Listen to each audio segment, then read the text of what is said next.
So we have discussed subprograms, the different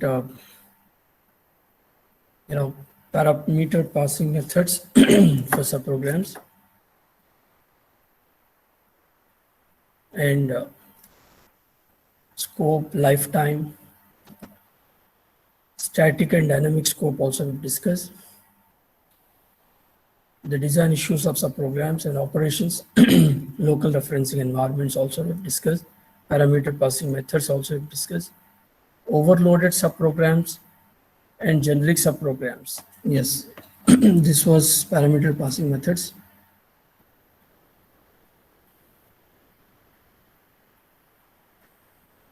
I think we have not done overloaded subprograms, right? From there we have to start. Okay, so today we will discuss overloaded subprograms. Okay, this one, overloaded subprograms, and then generic subprograms. Fine.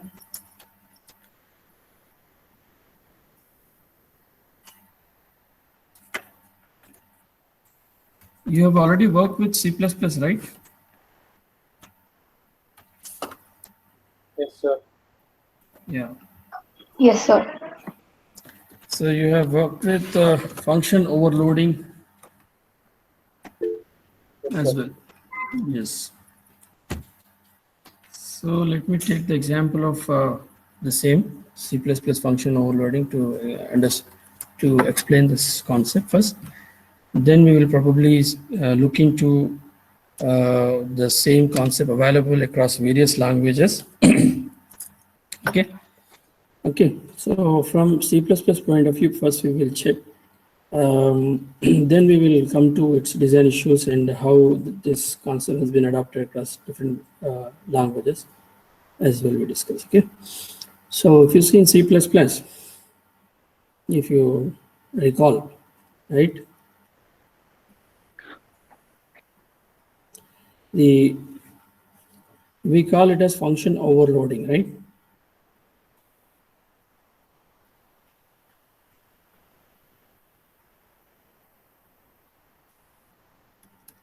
See, the terminology which is being used across different programming languages being varied. Function we use in C++, method we call it as in Java, and subprogram we call it in Fortran.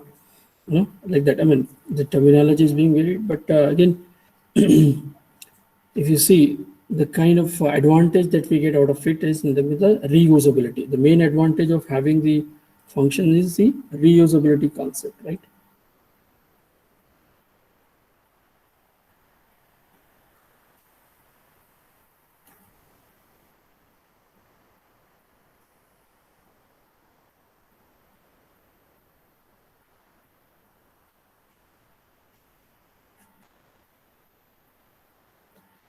So if you give a definition for function overloading in C++, what do you give?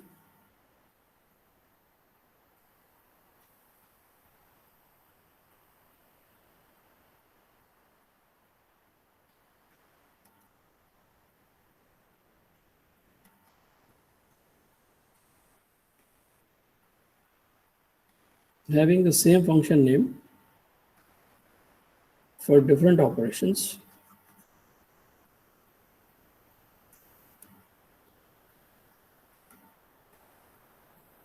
Okay, or different implementations, you can say operations or implementations.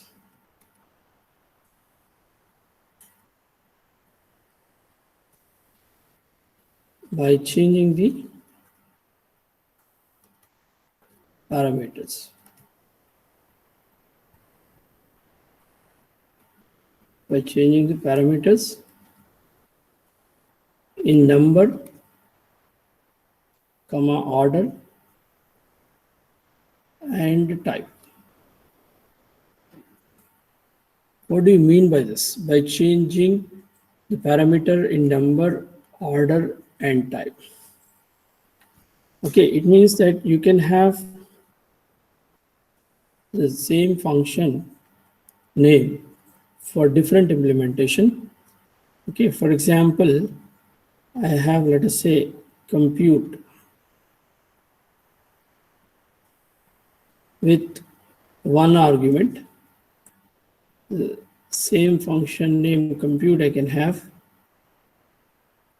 with two arguments, and another function with the same name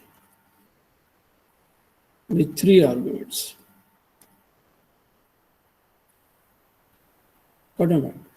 This is the changing the number, okay? So you can have the same function name for different implementation, okay? Multiple times by changing the number. One is done. Another one is order. And another one is type. We'll see the third one. Type in the sense, I can have another function with the same two number, but then I'll change the type. Let us say, instead of int, I'm having float.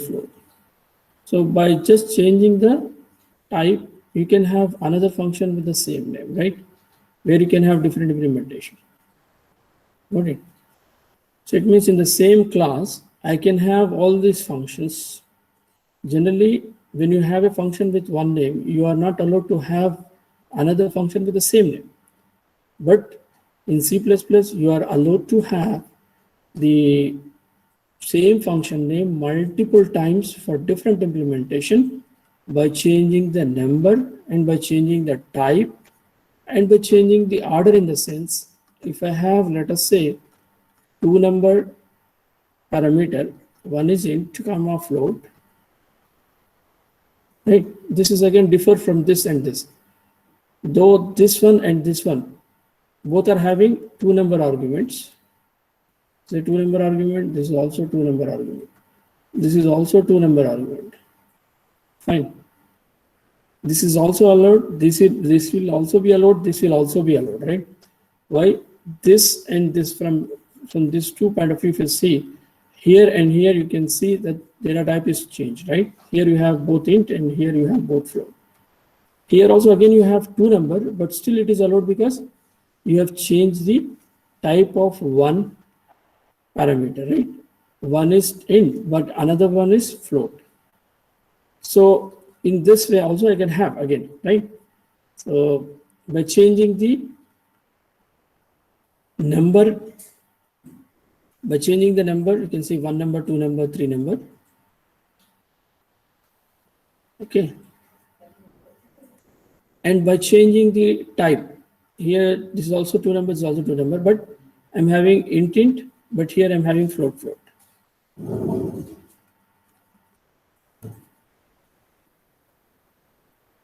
And I can have these two as well, right?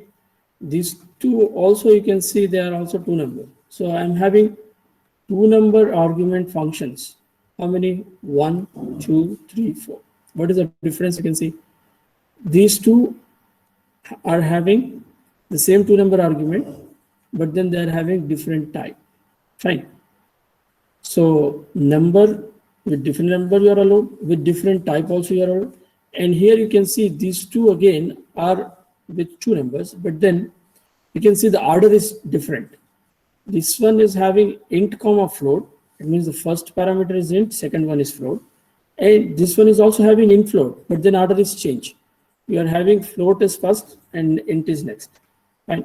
It means by changing the number, order, and type, I can have any number of times the same function name can be used for different multiple key, for different implementations in the same class.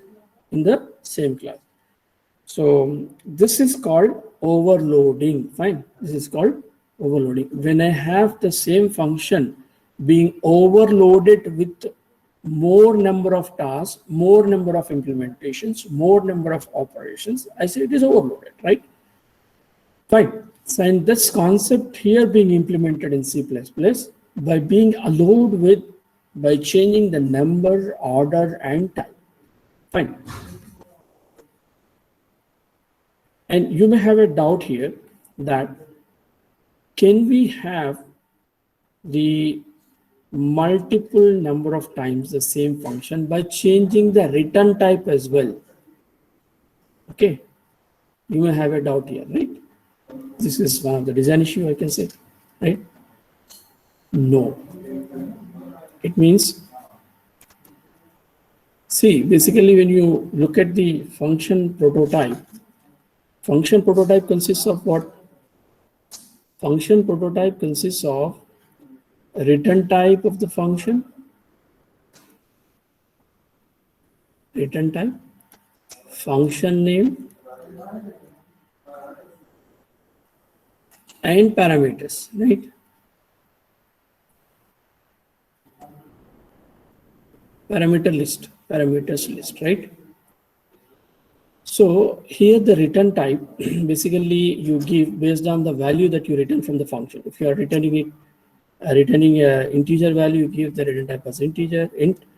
If you are returning float value, then you say float. If it is character, like that you give, right? If it doesn't return any value, you give void, right? You give void. So let us have one function compute with two parameters. Let us say int comma float, and another function with the same name, with the same parameter list, and with the same order. So if you look at here, both these functions compute having the same number of parameters and same type of data, same order. Okay, but then I'm changing the return type. Here the return type is void, and here it is int. Will this be allowed? Right? This is not allowed, right? This is not allowed.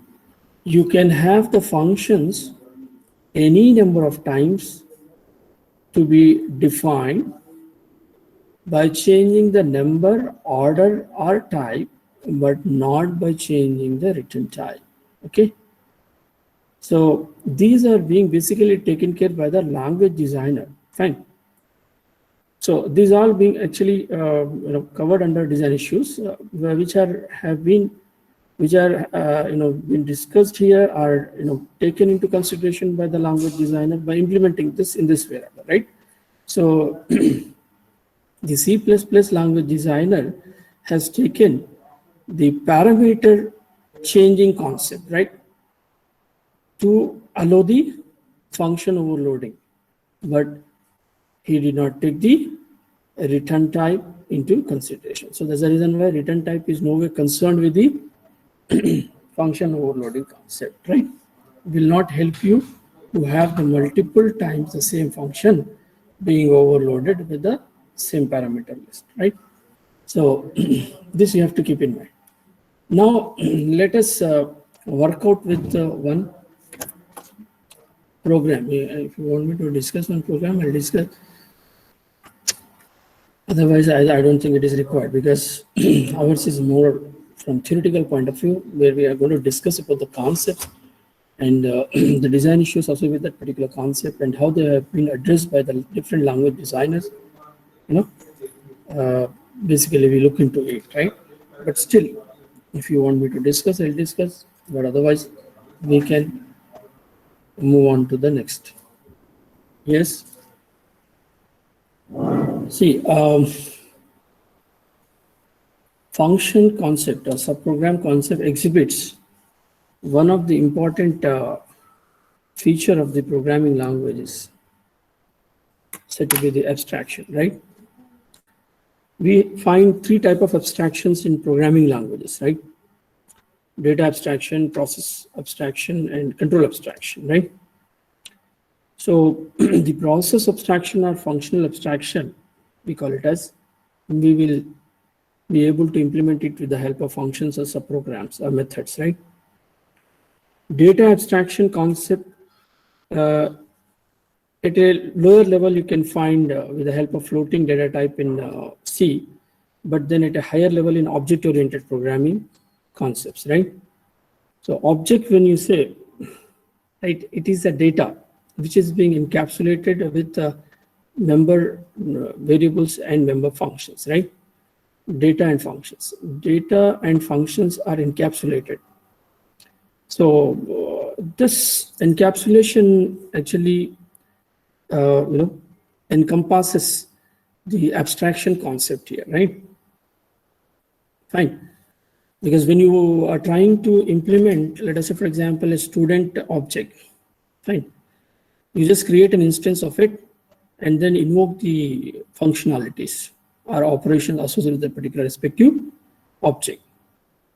Let us say a student, maybe taking an exam or attending a classes, or paying the fees. A lot of functions are there. So these all functions are hidden, fine, inside the student class. A lot of functionalities that are being going to be carried out rather by the student, which are being hidden in that respective object. So this hiding the non-essential details, fine, or the implementation details from the user is what's said to be the abstraction rather, right? So this abstraction you can find in object at a higher level with respect to data abstraction, right? So as we know, the subprogram, each subprogram has a single entry point. What is the entry point? The name of that particular subprogram, right? How do you invoke the subprogram? With the help of its name rather, right? So when you call the subprogram or the function, what happens? The execution of the subprogram or the one which you are executing rather, right? The call subprogram is which you call it as, right?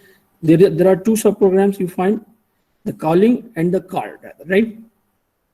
So calling subprogram will be suspended and the called one is going to be activated. Yes or no? When you call the subprogram, what happens? The control will be transferred from the calling subprogram to call subprogram. And after once the execution at the call subprogram is done, the control will be transferred. Do you know how this control is being transferred? Are you able to see it? It is hidden again. This is said to be control abstraction, right? So all these are associated with each other rather, right? Fine. So this is a mechanism behind the subprogram, of course, right? When you call the subprogram, the calling subprogram will be suspended for a while, right? Until the call subprogram gets executed, because the call subprogram will be given higher priority, right? So control always returns to the caller when the call subprogram's execution is terminated, rather, right? A subprogram definition describes the interface to and the actions of the subprogram abstractions. A subprogram call is an explicit request that the subprogram be executed. I'm just trying to recall all the points that are associated with the subprogram before I move on to our topics.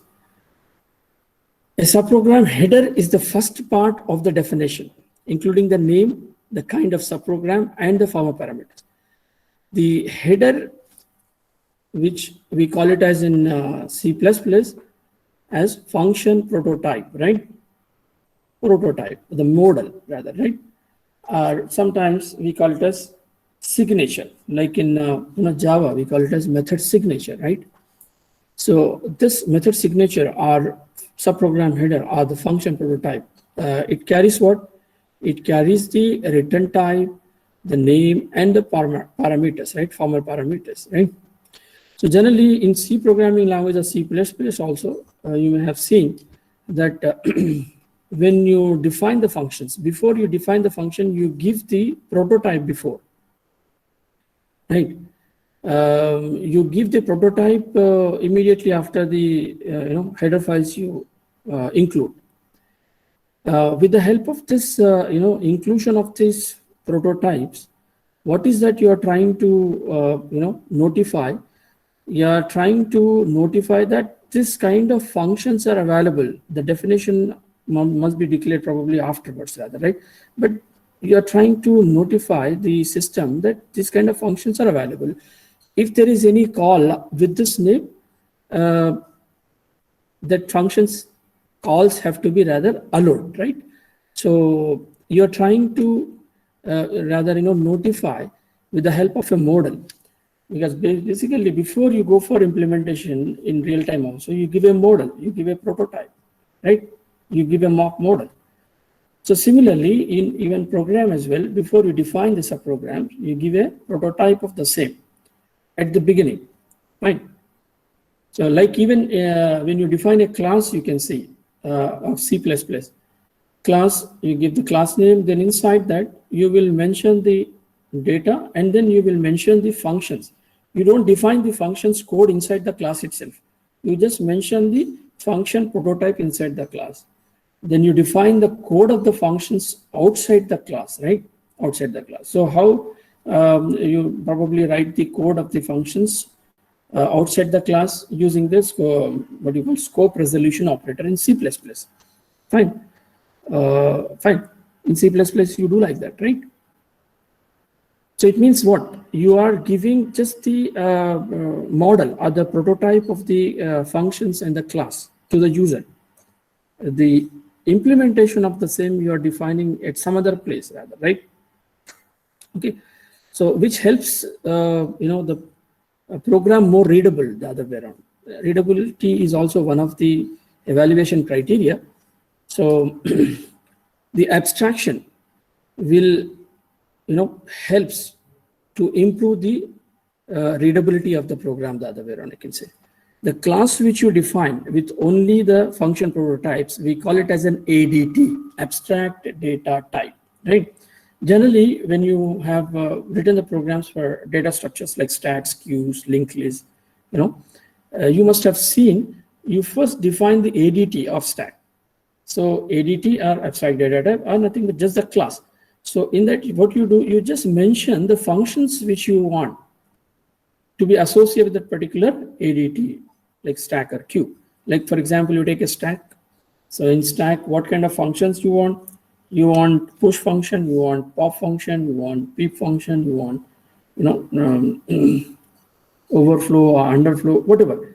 So you are just defining, you're just declaring the prototype, not defining the code, right? You define the code later and somewhere else rather, right?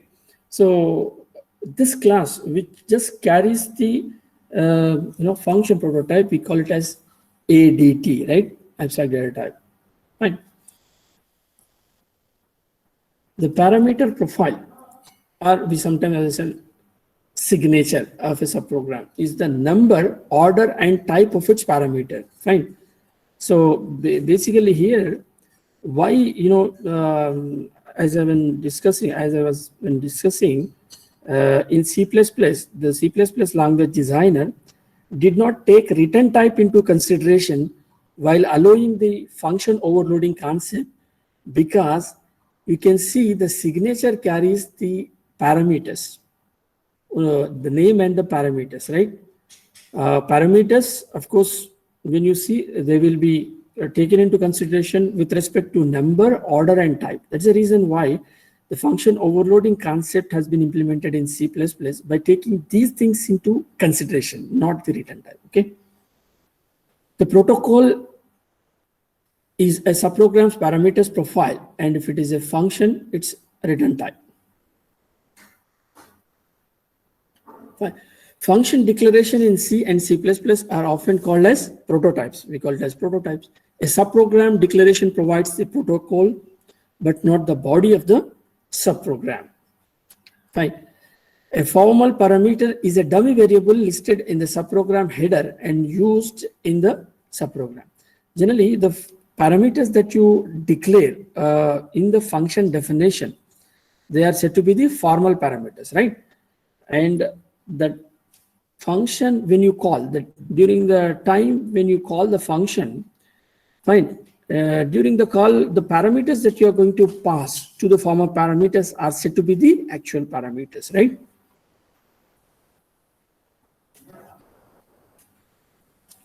Fine. So you know all about these things, so I just wanted to skip this.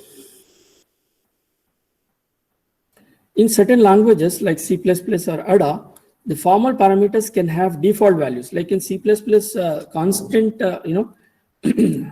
parameters are allowed. wherein you can probably initialize the value to the parameter for which you need not to pass the value during the function call. Fine, you will leave it.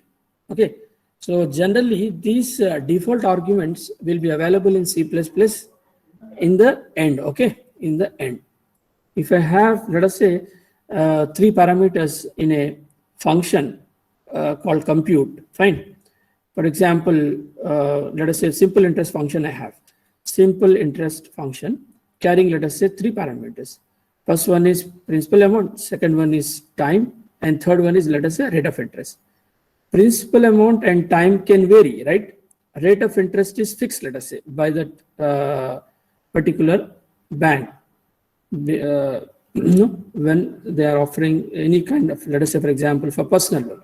So HDFC is, offering the personal loan on a fixed rate of interest. So when you know that rate of interest is fixed, then you can consider that parameter as a default argument. Fine. So in that case, what you do is you will assign the value for that particular argument in the function definition itself, and for which you need not to pass the value when you call this particular function. Okay. So when you call the function, you will be passing only the first 2 parameters value, principal amount and the time. That's it, right? So the subsequent one which you have, for which you do not pass the value, but then you have a value already fixed for it during the function definition, that value will be taken. I mean, that will become the default value for it, rather, right? Fine. These are said to be the default arguments which are available in C++ and ADA, rather, right? So it's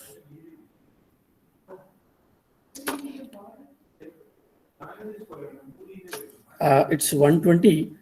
I think I can stop here. We'll discuss the design issues and of course the generic subprograms and subprogram overloading with respect to different programming languages in the next class.